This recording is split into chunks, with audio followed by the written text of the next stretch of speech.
What if everything you've been taught about saving money is only half the story? Most people believe that making more money is the answer. Work harder, take more overtime, get a second job, save every dollar you can. That's exactly what Tom believed. For nearly 8 years, he lived by one simple rule. Work hard today, so tomorrow would finally be easier. Every month, he put money into his savings account. He skipped vacations, rarely ate out, wore the same jacket every winter. And whenever friends invited him somewhere expensive, his answer was almost always the same. Maybe next time. He wasn't lazy. He wasn't irresponsible. He wasn't wasting money. He was doing everything people told him to do. So why did freedom still feel so far away? Why did every payday feel like starting over? Why did saving money never seem to change his life? One evening, without realizing it, he stumbled upon a question that would quietly change everything. What if saving money wasn't enough? Tom's life moved in circles. Monday looked like Tuesday. Tuesday looked like Friday. Even the weekends didn't feel much different anymore. Every morning began with an alarm clock.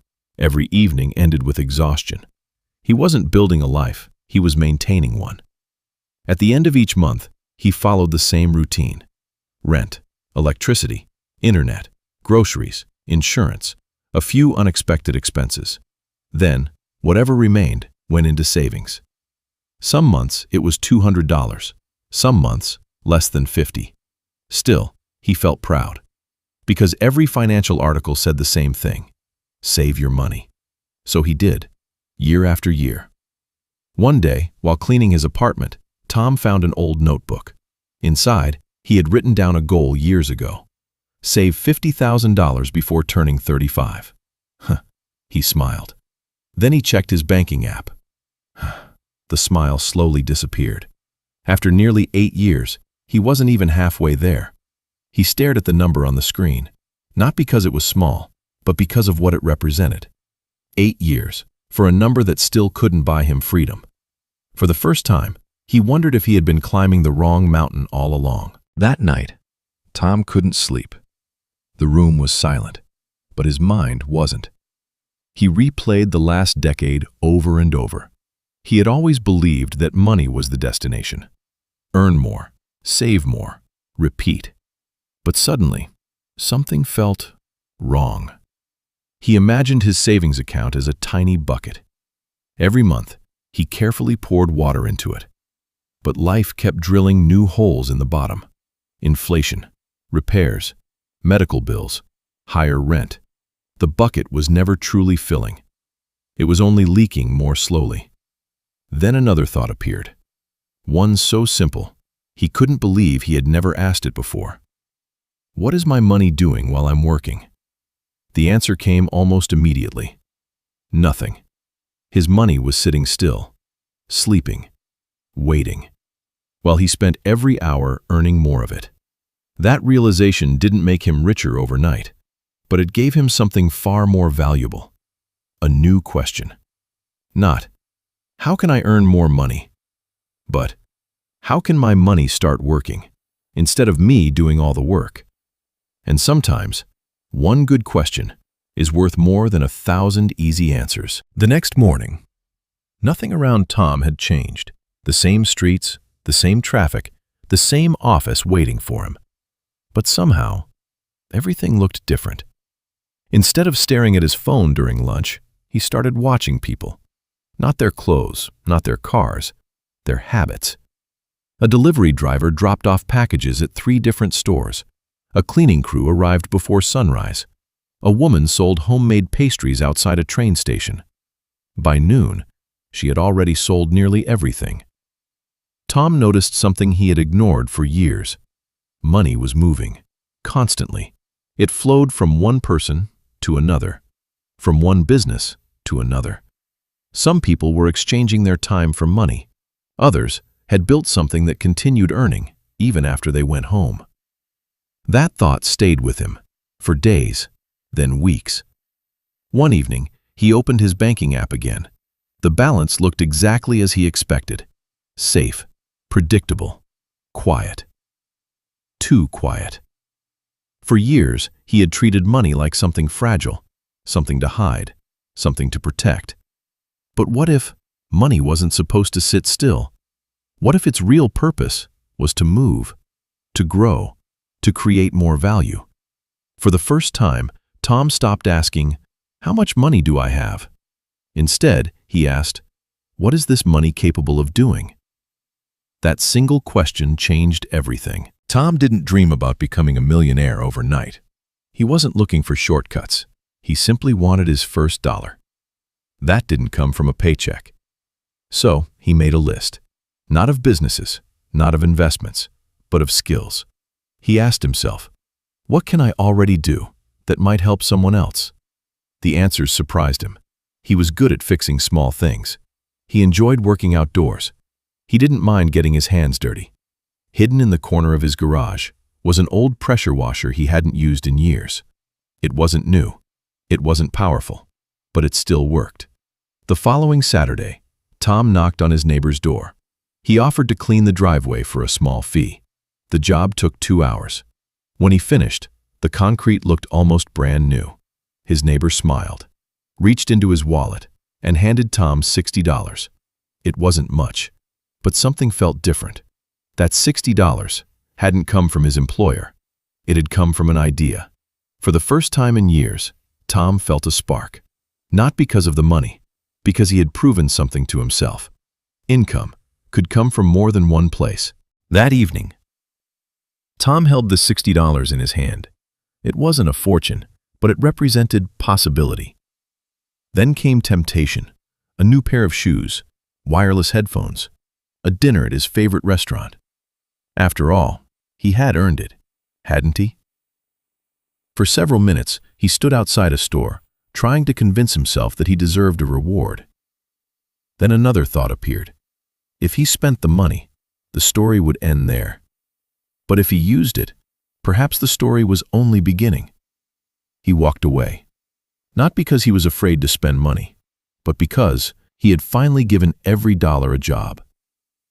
The next morning, he bought better cleaning supplies, a longer hose, a stronger nozzle.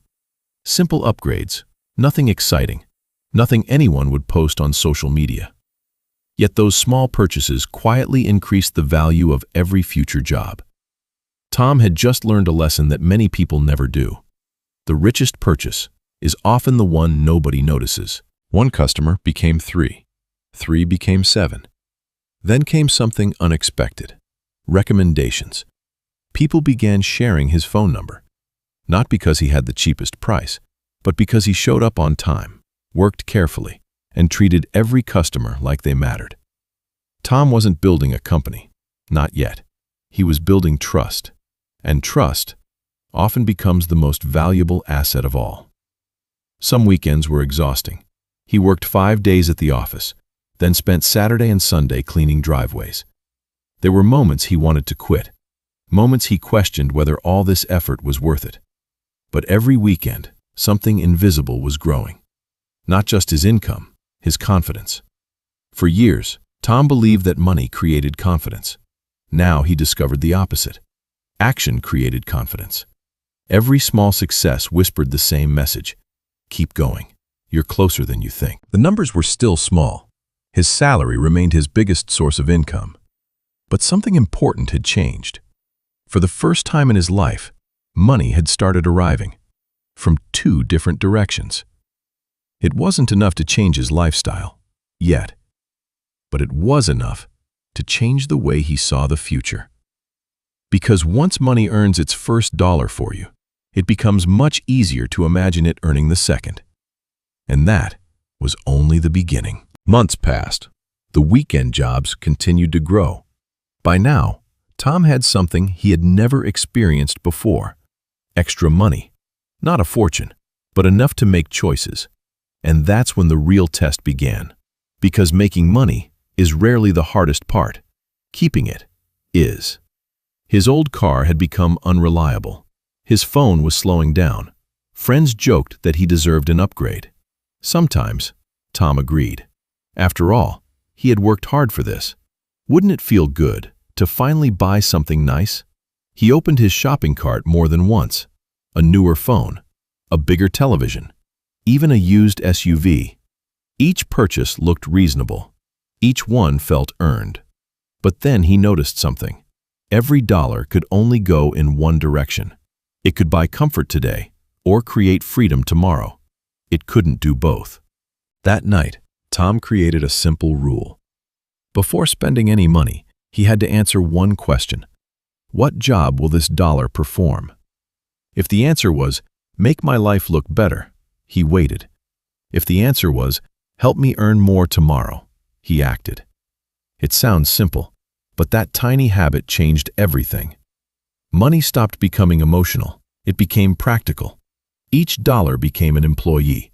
Some employees paid bills, some bought groceries, but the most valuable employees went out into the world and came back with friends. Tom smiled the day he realized something. His goal was no longer to collect money. His goal was to hire more employees. Soon, Tom faced a problem he had secretly hoped for. There weren't enough hours in the day. He could only clean so many driveways. Every new customer meant saying no to another. For months, he believed working harder was the answer. Then one Saturday, he injured his shoulder lifting heavy equipment. Nothing serious, just enough to force him home for a week. No work meant no business income. That week taught him a painful truth. He hadn't built a business. He had simply created another job. If he stopped working, the money stopped too. Something had to change. Instead of buying a new car, Tom made a different investment. He paid a friend to help on weekends. The first day felt strange. He earned less. He had to explain every task. Everything took longer. For a moment, he wondered if he had made a mistake. Then, the following weekend, they completed nearly twice as many jobs. For the first time, Tom wasn't just selling his own time. He was building a system. Most people think wealth grows because someone earns a lot of money, but that's rarely how it happens. Wealth grows because money keeps getting another chance to work. Tom didn't spend his profits. He recycled them. New equipment, better tools, online advertising, a small trailer, a professional logo. Every improvement attracted more customers. Every customer created more profit. Every profit funded another improvement. Little by little, his business became stronger. Not because of one brilliant idea, but because of hundreds of small decisions. This is how trees grow. Not overnight. One ring at a time. Money works the same way. Small efforts, repeated consistently, become something surprisingly powerful. One Sunday morning, Tom woke up later than usual. No alarm, no rushing, no heavy equipment waiting in the garage. As he poured himself a cup of coffee, his phone buzzed. Payment received. Another notification followed, then another. Customers had paid. His helper had finished the morning jobs. Tom hadn't lifted a single tool, yet money had arrived. He stared at the screen for a long moment, not because of the amount, but because of what it meant. Years earlier, every dollar required his time. Now, some dollars arrived, without asking for another hour of his life. It wasn't complete financial freedom, not yet, but for the first time, money had truly begun working without him. And once you experience that feeling, it's impossible to think about money the same way again. Tom used to believe success meant working harder. Now he understood something different. The goal was never to work forever. The goal was to build something that could keep working, even when he couldn't. And without realizing it, he had already taken the first real step toward freedom. 5 years passed. Not in a dramatic montage, not through overnight success, just one ordinary day after another. The alarm clock still rang, but not because it had to, because Tom chose to wake up early. The same man, the same city, the same 24 hours, yet everything felt different. He no longer measured his life by paydays, or weekends, or vacation requests. For the first time, his calendar belonged to him.